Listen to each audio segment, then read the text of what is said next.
amici di Zoom Calcio, benvenuti qui dopo partita dallo stadio di San Giorgio. È stata una partita molto combattuta, non ha piovuto e quindi il tasso tecnico non è risentito, come al solito molto alto, grandissime azioni, ma qui c'è uno dei protagonisti della partita, il nostro caro Andrea De Lugo, un noto killer, noto tulipano sardo. Buonasera Andrea, allora cosa ci dia un giudizio sulla partita?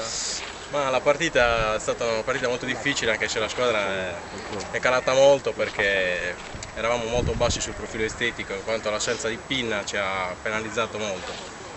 Quindi, Antonio Pinna? Sì, essendo lui uno dei centrocampisti penso più carini della Sardegna. È bellino quella maglia del Barcellona? Sì, molto, ne abbiamo risentito anche sulla precisione, ci siamo impegnati molto, ho fatto un po' di tiri fuori di poco, sarà uscita di 20-30 metri, non di più. Però insomma ci siamo andati vicini, alla fine abbiamo portato a casa 3 punti. Ho capito. A proposito di Antonio Pinna, si nota nell'ambiente che ci siano dei messaggeri permorati per le grandi squadre che lo stiano visionando direttamente da qui. Lei cosa ne pensa?